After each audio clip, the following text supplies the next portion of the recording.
여러분 안녕하세요. 전 세계 구독자님들을 위해 설립한 첫사랑 보관소. 오늘의 문을 활짝 열겠습니다. 오늘 여러분께 낭독해드릴 첫사랑 사연은 서울시 이태원동에서 사시다가 최근 미국으로 이민을 가신 강모 씨가 보내보신 편지 내용이 되겠습니다. 그럼 지금부터 사연 내용을 낭독해드리겠습니다. 오늘의 사연 제목. 황혼에 만난 첫사랑. 서울의 심장부, 끝없는 야망이 도시를 뒤흔드는 곳. 마천루들이 하늘을 찌르고 거리마다 돈과 권력의 맥박이 뛴다. 그 중심에 이강훈 회장이 있었다. 그의 이름은 회의실과 신문 헤드라인을 장악했고 그의 부는 국가를 좌지우지할 수 있을 정도였다. 대한민국 재계의 전설, 한때는 세상 모두가 부러워할 위치에 있던 남자. 하지만 그의 화려한 저택, 유리와 대리석으로 둘러싸인 그 궁전 안에서 강훈은 홀로였다. 그의 마음은 텅 빈 채 외로움의 파도에 휩싸여 있었다. 성공은 그를 높이 올렸지만 그만큼 깊은 그림자를 드리웠다. 강훈의 제국은 타의 추종을 불허했다. 반세기 가까이 그는 시장을 정복하고 경쟁자를 무릎 꿇게 했다. 그의 회사는 전자제품에서 부동산, 심지어 우주산업까지 손대지 않은 곳이 없었다.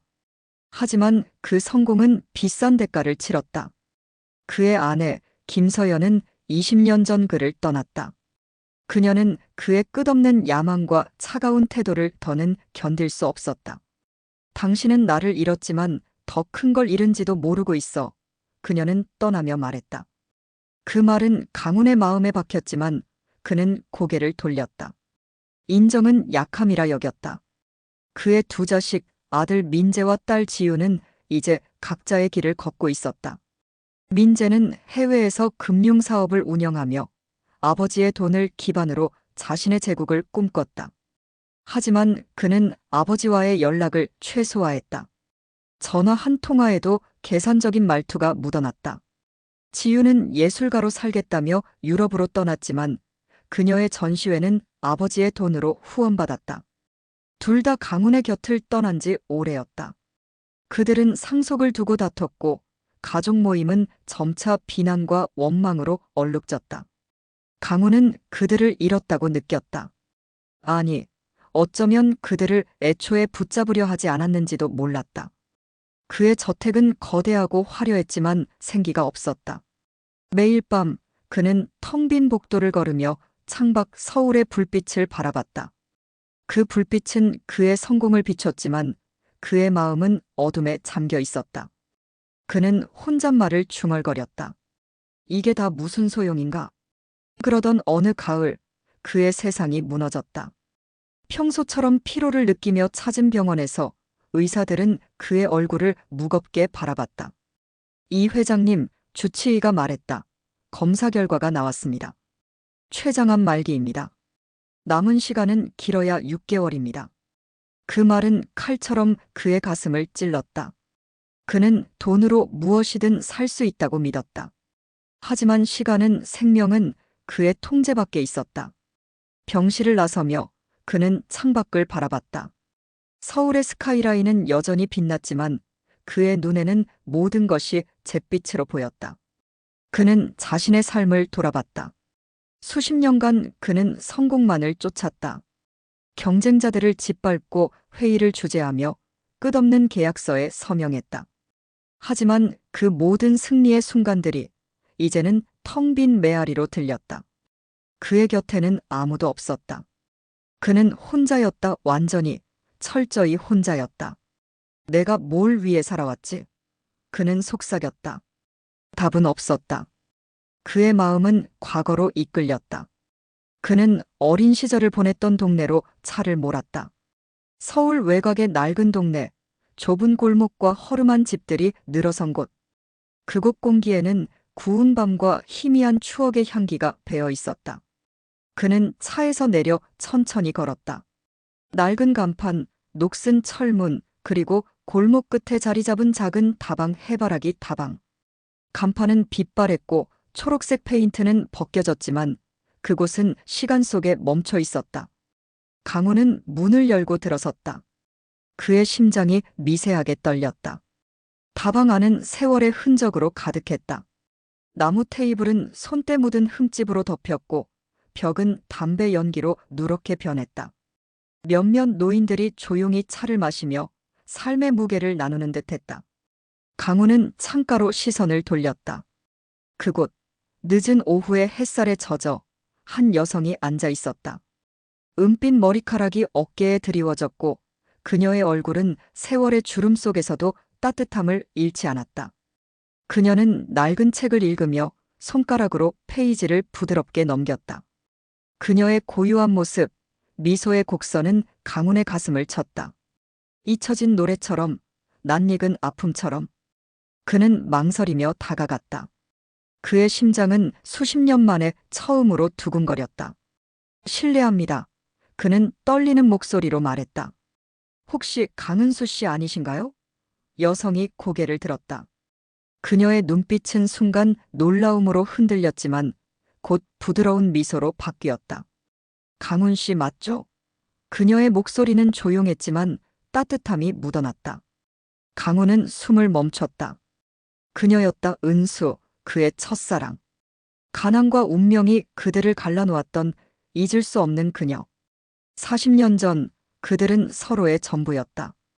가난한 동네의 두 10대, 은수는 밝은 눈과 따뜻한 웃음으로 강훈의 세상을 채웠다.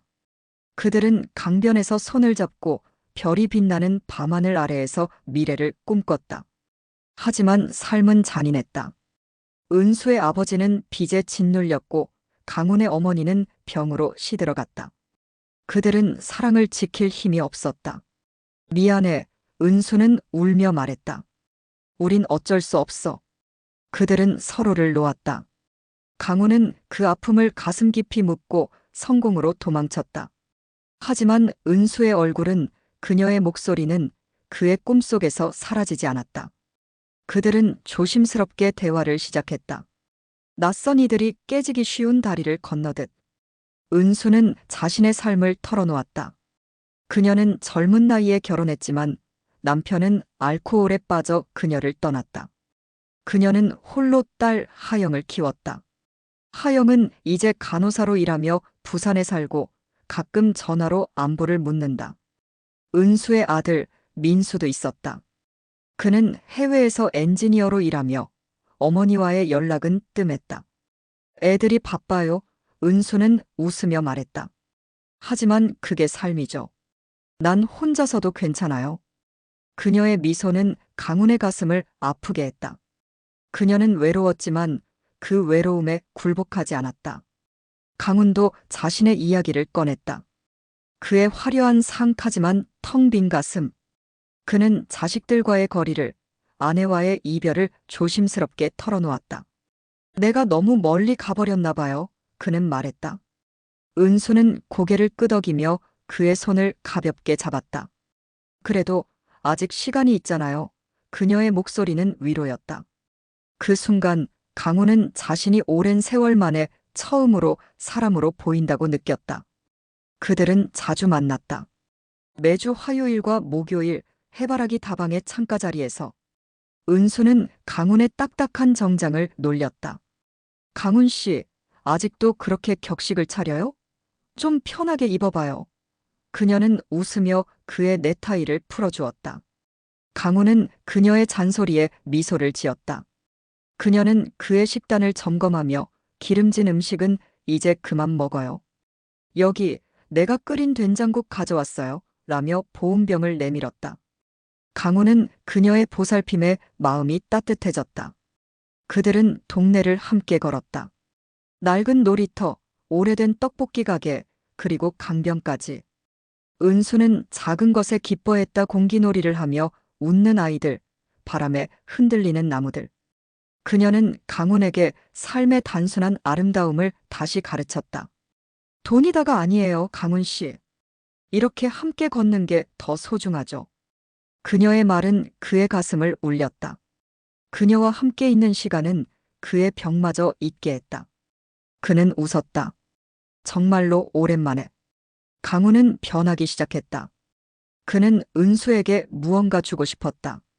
그녀가 평생 꿈꿨던 상, 조용하고 따뜻한 공간을. 그는 강원도 산골에 작은 집을 샀다. 정원이 있는 집, 나무 그늘이 드리운 곳. 그는 직접 인테리어를 계획했다. 따뜻한 색의 벽지, 그녀가 좋아할 책장, 그리고 창가에 노을 흔들리자. 그는 은수가 그곳에서 책을 읽으며 정원의 꽃을 가꾸는 모습을 상상했다. 이 집에서 우리 함께 늙어갈 수 있을 거야. 그는 혼잣말로 중얼거렸다. 하지만 그는 비밀로 했다. 그녀를 깜짝 놀라게 하고 싶었다. 몇 주가 흘렀다. 강우는 급한 출장이라며 은수에게 연락을 끊었다. 사실 그는 집을 완성하느라 바빴다. 모든 것이 준비되었다. 그는 설레는 마음으로 다방으로 향했다. 하지만 창가 자리는 비어 있었다. 은수의 책, 그녀의 찻잔, 그녀의 미소 모두 사라졌다. 그는 주인에게 다가가 물었다. 은수 씨 어디 있나요? 그의 목소리는 초조했다. 주인, 백발의 노인은 고개를 숙이며 망설였다. 은수 씨 작년에 세상을 떠났습니다. 그 말은 강훈을 얼어붙게 했다. 그럴 리 없어요. 그는 소리쳤다. 몇 주 전까지 여기서 매일 만났어요. 같이 차를 마시고 산책했어요.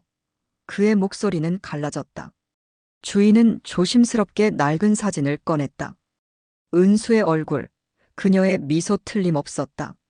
하지만 사진 아래 부고 날짜가 적혀 있었다. 1년 전 그녀는 이미 이 세상에 없었다. 강우는 다방을 비틀거리며 나왔다. 빗물이 그의 얼굴을 적셨지만 그는 느끼지 못했다. 그의 마음은 혼란으로 가득했다. 그녀와의 대화, 그녀의 웃음, 그녀의 손길 모두 너무 생생했다. 어떻게 그녀가 이미 떠났을 수 있나? 그는 자신이 미쳤나 싶었다. 병이 그의 정신을 흐렸나? 아니면 그녀는 정말로 그에게 돌아왔던 걸까?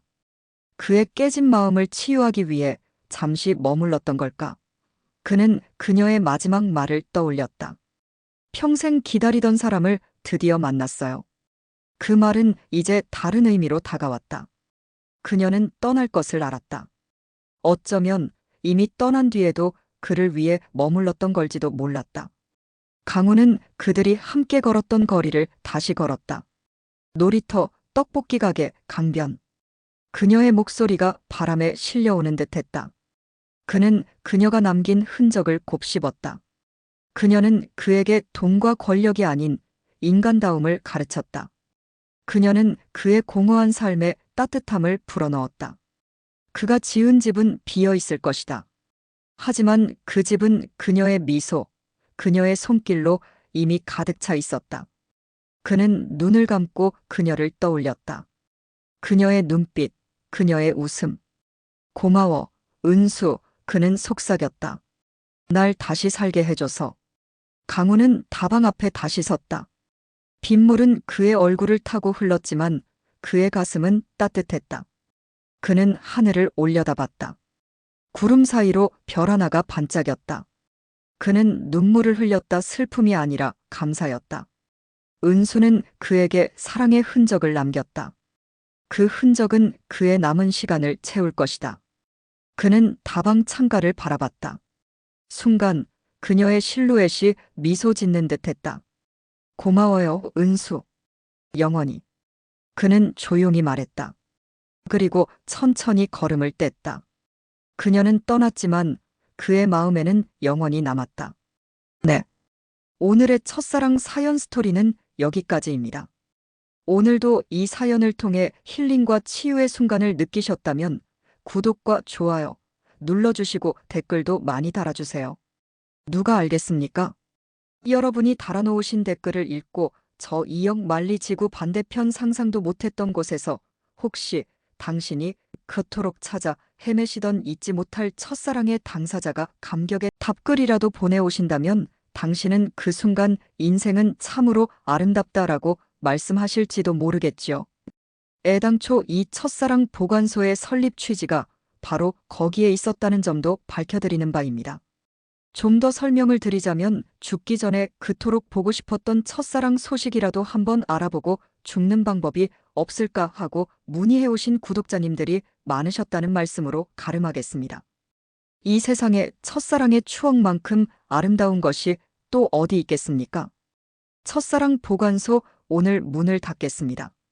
다음 시간에 또 만나요. 안녕.